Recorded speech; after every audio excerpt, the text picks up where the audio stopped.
جی پاکستانیوں کے لیے ایک اچھی خبر ہے، اور وہ خبر یہ ہے کہ وزیر پیٹرولیم علی پرویز ملک صاحب کہہ رہے ہیں کہ بہت جلد جو ہے پیٹرولیم مصنوعات کی قیمتیں جو ہیں وہ نیچے آنے لگی ہیں، اور جو کہ ہم سے انہوں نے مختصر بات کی ہے تو ہم نے پوچھا کہ آج یا کل جو باب المندب کی وہ بات کر رہے ہیں، تو انہوں نے کہا کہ بس بہت جلد جو ہے وہ ہوں گی، آج یا کل عوام کو سرپرائز ملے گا، اور تنقید کرنے والوں کا حوالہ انہوں نے دیا کہ مجھ پر بے تحاشا تنقید ہوتی ہے۔ تو پیٹرولیم مصنوعات کی قیمتیں کتنی کوئی کم ہوں گی، کیا معاملات ہیں، اور جس طرح کہ 128 روپے تک کی جو ٹیکسیز اور تمام تر معاملات ہیں وہ ایک الگ کہانی ہے۔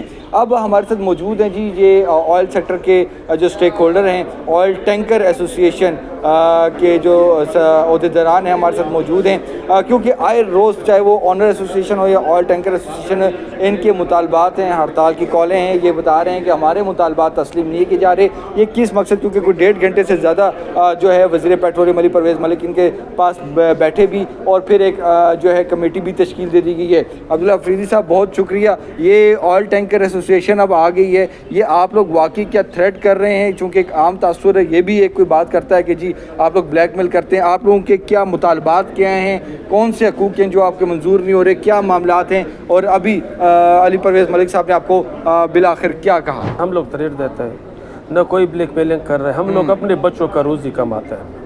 علی پرویز صاحب کو ایک پینٹ میں میں نے اور ہماری سلیمان صاحب نے، سرفراز بھائی نے اور دوستوں نے سب نے سمجھایا یار یہی ہم لوگ کے ساتھ ظلم ہوا رہے ہیں۔ اسی ٹائم پہ اوگرا والا نہیں آیا تھا، اوگرا والا سر کیا آئل ٹینکر؟ سب سے پہلے ہم لوگ کا یہی وائٹ پائپ لائن میں کوٹا، اگر کوٹا ہمیں نہیں دیں گے ہم لوگ کا گاڑی نہیں چل سکتا، پھر بھی ہم لوگ احتجاج وائٹ پائپ لائن جو بن رہی ہے بن چکے ہیں، کہاں سے؟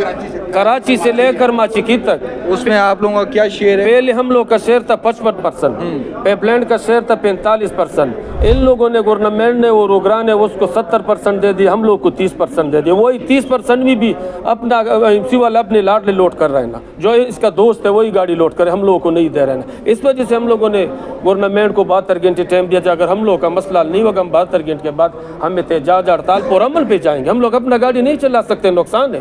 ایسے گاڑی ہے، میں نے منسٹر صاحب کو بتا دیا یار وہ 5 ٹرپ اور 6 ٹرپ لگاتے ہیں نا، اور ہم لوگ 1 سال میں 6 ٹرپ لگائے نا، کتنا ظلم ہے، ظلم ہے، زیادتی ہے۔ اوگرا بھی اس پہ خاموش ہے، او ایم سی بھی اس پہ خاموش ہے، او سی ایس سی بھی اس پہ خاموش ہے، سارے ان لوگوں کو پتہ ہے، وہ بھی ان کا لاڈلے ہے، یہی ظلم ہم لوگ کے ساتھ کر رہا ہے۔ تو پھر ان کی طرف سے کیا آپ کو یقین دہانی کریں؟ ان کی ہمیں اسی نے ٹائم دے دیا، 1 ہفتہ ٹائم دے دیا اسی نے، 1 ہفتے ٹائم میں ہمارے آدمی بھی ہوگا کمیٹی پہ، اس کا بھی ہوگا۔ منسٹر صاحب نے کہا میں بھی نیا ہوں، کم از کم سال 1.5 سال ہو گیا۔ تو یہ کیا معاملہ ہے جی؟ یہ آپ کو اگر شیئر نہیں دیا جاتا جو کہ وائٹ پائپ لائن والا معاملہ ہے، تو اس کو کوئی الٹرنیٹ نہیں ہے آپ لوگوں کے پاس؟ وائٹ آئل پائپ لائن جو کہ ہے وہ کراچی سے لے کے مڈ کنٹری تک، یعنی کہ محمود کوٹ اور شیخوپورہ تک، ماچکے تک، پائپ لائن کے ذریعے تیل کی ترسیل جس پائپ لائن میں ہوتی ہے اسے وائٹ آئل پائپ لائن کہتے ہیں۔ ہمارے ملک کی بدقسمتی یہ ہے کہ ہم لوگ پلاننگ بعد میں کرتے ہیں اور اس کی ایگزیکیوشن پہلے کر دیتے ہیں۔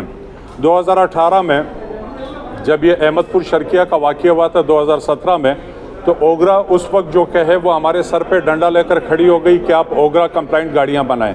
اس وقت ہم لوگوں نے رجسٹ کیا تھا کہ پائپ لائن کا پلان ہے آپ لوگوں کی بکس میں، تو جب پائپ لائن بن جائے گی تو ڈیمانڈ کے مطابق ہم سے گاڑیاں بنوائی جائیں، لیکن انہوں نے دڑا دڑ ہم سے گاڑیاں بنوائی، اب ہمیں بزنس نہیں دے رہے ہیں۔ تو یہ ایک وہ سیکٹر ہے جس کے اوپر ہم لوگوں کا اربوں روپے لگا ہے، اس کو تباہی اور بربادی سے بچانے کے لیے ہم لوگوں نے آج سے 3 دن پہلے ایک پریس کانفرنس کی تھی۔